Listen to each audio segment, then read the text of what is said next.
Hello and welcome to the world's worst frickin' review of Shadow the damn Hedgehog, where there's a 0% chance of hearing that something is good, there's a 0% chance of hearing that something is bad, and there's a 100% chance of hearing coarse language that may shock and offend the viewer. Discretion is advised. Aw yeah, you already know what time it is. You know what's up. You know what the deal is. It's time for me to dunk hardcore all over this dumpster fire of a video game. But actually it's not. I don't know how obvious this is, but this series is very much intended as a parody of the video essay. About 80% of YouTube right now just feels like a cacophony of people just monetizing their opinions on media to the point where everyone is desperately scrambling to find something different to say. And I'm going to sound elitist for saying this, but I truly hate how YouTube has emboldened people with no genuine insight or unique perspective or writing ability whatsoever to be made to feel like their opinion holds weight. Just the other day in my YouTube recommendations was a video in which Ben Shapiro ranked the Batman movies. And it's like, who the fuck gives a shit what Ben Shapiro thinks of the Batman movies? Why should we care? And why should someone so profoundly ignorant and unprofessional make money off of his entirely unqualified opinions? Is this even YouTube anymore, where we come to create and show stuff off? Or is it just a forum where we come to make value judgments on media that, no matter how much we may criticize, will forever be infinitely more impressive than anything we've ever made, because we don't even have the creativity to think of anything more interesting to say or do on this site? I've thought long and hard about the state of YouTube and the internet and media discourse, and I earnestly came to the conclusion that the funniest and most meaningful thing I can do right now is to make a review series in which the very premise is that I say little to nothing of actual value. I sprinkle them in a little bit here and there because the average viewer doesn't have the attention span for 8+ minutes of total nonsense anymore, but these videos are mainly just an excuse for me to get my jokes off and try and be an alternative to so many others doing and saying the same things. I respect everyone's right to criticize, but the phrase everyone's a critic has never been more true, and I just think it's kind of lame. It feels like the disparity between people actually creating things and people just sitting there and judging from an armchair without ever having made something real themselves has never been wider, and I just want no part of it. I say all this because while it's natural to criticize, and I am going to criticize in my own way in this video, that's not what the whole point of this will be, and that's not what the whole point of my videos will ever be. The point will be for me to say whatever dumb bullshit I want on YouTube.com and make money off of it. Rather than just come out of the gates ripping on this game like so many others, what I think is more interesting is some of the absolutely filthy things Shadow says throughout this game, because oh boy, this dude is angry. There's a part where he hacks a computer by just punching it. We need your help to hack into his computer. Don't ask why. And really, who can blame him? There's nothing I hate more in this world than when I'm pondering my tragic backstory and an alien invasion breaks out. Thankfully, Sonic Team saw it fit to let Shadow take his anger out in this game with the one thing the franchise had been missing up until now. Guns. Yeah, with a chip on his shoulder and a strap in his hands. There ain't nothing standing between our boy and those heckin' freaking Chaos Emeralds. In 2005, this kind of shit was in. Halo was taking over the world, Linkin Park were gaining traction, and everyone was all about the edgy anti-hero who hated his dad. Sonic Team, forever with their finger on the pulse and admirably always looking to try something new, wanted to innovate on the Sonic formula, which is why they took Shadow the Hedgehog in so many different directions. Unwilling to just let guns and vehicles be the be-all and end-all, they also ask questions of the facet of Sonic's design at the very core of its appeal. Speed. What do people like most about Sonic?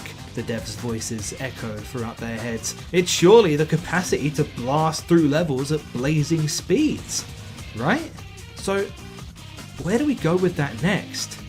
Asks Shadow the Hedgehog. Boom!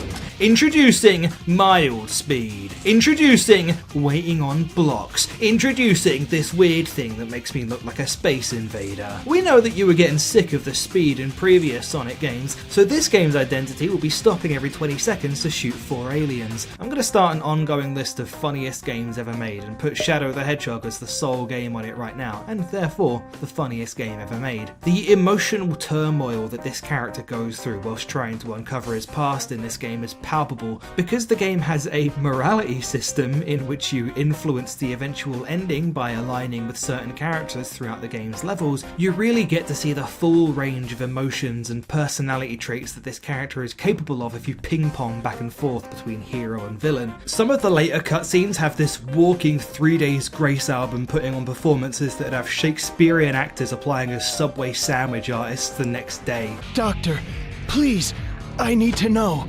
Those androids, the ones that look like me, am I? And then of course there's the indignity with which he curses out those dang Chaos Emeralds, and some frankly bone-chilling lines like this. A Chaos Emerald? You've got to be kidding me, guys. This is like taking candy from a baby, which is fine by me. Ugh.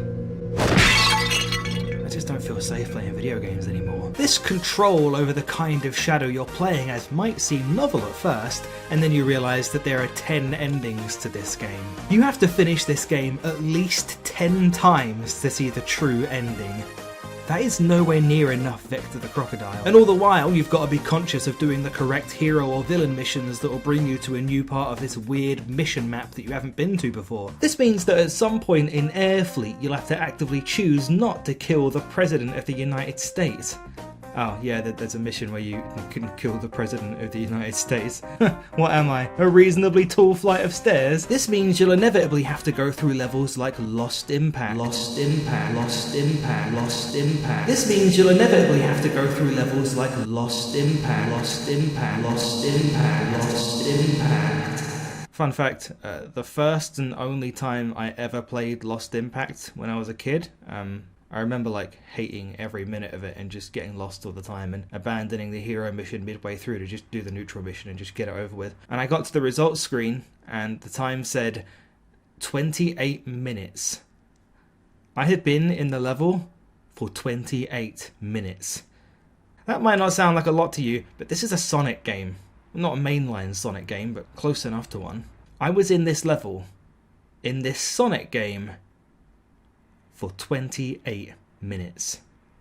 There's a lot going on in Shadow the Hedgehog. Guns and vehicles and morality systems and branching paths, MF Doom's in it. The game is being pulled in so many directions that it risks ripping the character of Shadow apart. It's no wonder he's so stressed trying to find those gosh darn stinking Chaos Emeralds. He's trying to find the truth as hard as we are. My man's clearly a bit pressed by this whole amnesia thing. You would be too if the same character gave you up to 4 different explanations of your own backstory depending on what decisions you made throughout the game, but were re-incentivized to replay the game 10 times to unlock the true final ending and thus hear all 4 of these different explanations and have no idea what was canon anymore. This may have been the world's worst review of Shadow the Hedgehog.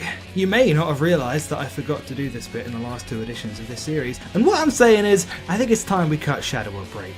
There's no use in just continuing to dogpile on this game anymore. He was going through a rough time, but it's over now, and brighter days are ahead. And hey, at least the character wasn't made to do anything completely irredeemable in this game. Disgusting black creatures, get out of my sight.